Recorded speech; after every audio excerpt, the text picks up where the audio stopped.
Now let's begin the module number 2. In this module, we would be going through the background and basics of operating systems.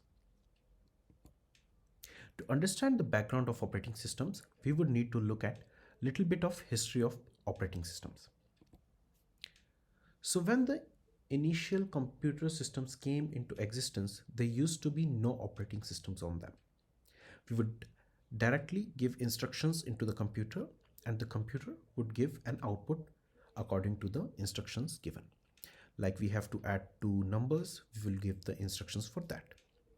But later the computer systems became more advanced, and with that we could run different applications on them. For that we needed to develop operating system. So first computer operating systems which were available were developed by IBM, like their OS 360. It had various features like we could have a hard disk or a storage device on which we could store data. If I talk about it in nowadays, we don't even realize it. We just click a photo and it is saved. But in earlier times, whenever we would run a program, let's say I ran a program in calculator. So like in normal calculator, the when we are done with the calculations, all the memory is lost. So all the previous calculations we did are not stored. So earlier computer were like that. Then the concept of storing the information and data came. We had devices like hard disks on which we could store data. So now when we write a program and we get an output, it could be stored in the storage device, which we can later visit and read through. Like we write a document, we can just read it whenever we want. So if we think about it in nowadays, it seems very bizarre that we do not even have a method of storing data. But earlier computers were more like calculators. I think that is a better way to understand how they used to work. After that, various operating systems came, which were developed by different companies, and some universities also made operating systems where they did research and made these wrote these softwares. So few very famous um, operating systems which were written were, one of them was Unix. So Unix was a very famous for its kernels. Kernels are nothing but the kind of the way the computer understands instructions. Like if we will give inputs, so the basics of an OS is the kernel system. So those things were very refined. That is why later, like we have these what do you say, these Mac operating systems, they are Unix based only. So the Mac OS is actually Unix based. And other than that, the other very famous operating system which was written by Bill Gates, um, and it was the DOS operating system, which he wrote for the IBM. So it was popularly known as the PC DOS or IBM DOS, because IBM did not had any sort of rights uh, over the DOS. Microsoft launched their own operating system under the name of MS DOS, and any company could get a license from Microsoft and put their OS in their computers. So this is a little bit of history about how Windows, which was later made by Microsoft, came into existence, and how the Mac OS, which is currently very popular, came into existence. So DOS was not like today's DOS, or these operating system were not like today's operating system where you have graphical user interface. They were more like you will give a command of, if you want to open a file, there would be a simple command like uh, if I have a file named Ankush, to open that file there would be some command like open file Ankush. So these sort of simple commands used to be there. This is not an actual command, I'm just giving an example. So these kinds of commands used to be there. So what we have understanding of operating system is a little bit different uh, from what it used to be. So now most of the work is done through the graphical interface, means you see something on screen, you click it. This way we interface with the computers, so it has changed over time. So the DOS operating system had used to use the FAT file system. Even now, if you are using a Windows machine, you can have drives in FAT file system. And now we have other file system also introduced with the higher capacities and faster read and write speeds have come. Now, let's also look at a little bit more about what kind of hardware used to be there. Like we were talking about storage.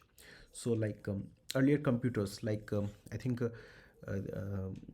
you might not have seen this kind of a computer. So this is actually um, a computer made by Radio Shack. Radio Shack also used to make computers at that time. So you can see there are these two drives over here. These are two drives, two floppy disk drives. So one drive would have operating system on that. So if I have to run a program, so that program would be in one floppy disk, and I will add another floppy disk where my files would be stored. So it used to have two floppy disks. So on one we would have the application or the operating system which I want to run, and the another one would have my files written into it. So there did not used to be hard disks. That came into existence later, and initially the hard disks were very expensive, so we used to have these kinds of system where we had two floppy disks. Okay. So let's look at the architecture of computer system in modern times, how it actually looks a little bit. So we have a CPU. CPU is the processing central processing unit where all the processing of a computer takes place. Then we have disks where all the data is stored. Okay. So if a program or the operating system is installed in the hard disk, so whenever the computer starts, okay, whenever the computer starts, first of all the operating system is loaded. Okay. And if I have to open any application, so all those commands will go to the CPU, and CPU will locate, okay, which file you want to open in the disk. It will search for that file, it will open that file, and that will appear on the screen. Other devices which are connected to the computer, like a printer, if I give a printing command, CPU will get the command, okay, you want to print this document. uh, then it will send the instruction to the printer, and that page would be printed. Okay. So this is how computers work. uh, and you can see underneath we have this memory. So every instruction which we have to send to the CPU, first that goes into memory, and then the CPU reads all the instructions from the memory. So if a file has to be opened, a user would give a command. Okay. Like we clicked on a file, we want to open that file, so that command would go. uh, then the file would be searched in the hard disk, it would be loaded into the memory, and the CPU would give the command to show that on the screen, and then it would be displayed on the screen. Okay, if you do not have much idea about the hardware of the computer system, I have made this slide particularly for you. So let's look at what these things are. So like I talked about the central processing unit in the last slide.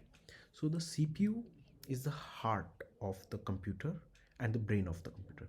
So everything which needs to be processed is processed in the CPU. But CPU cannot do it by itself. It needs some memory. Okay.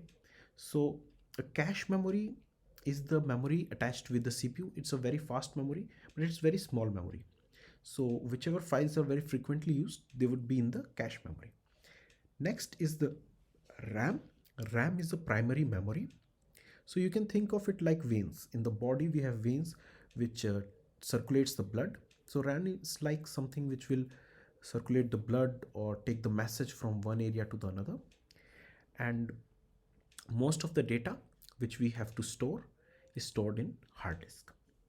I think this is very basic definitions which you can understand, okay, if you did not have an idea. And I think most people would know what a computer processor is, what a RAM is, what a hard disk is, but I like to keep things simple and explain them from the very basic level, okay.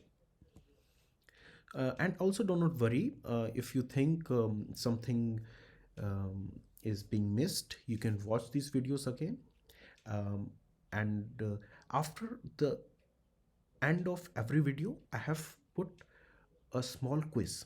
Please try to go through that quiz and try to solve all these questions. These are these simple MCQ questions, but when you will do those, it would be like a knowledge check and you will feel confident. Yes, I have grasped these concepts. Now I understand what these things were. It's not an exam or something like that. It's just for yourself to check your own knowledge. Okay. So I would be ending this video right now, and the rest part of this module would be covered in the next video.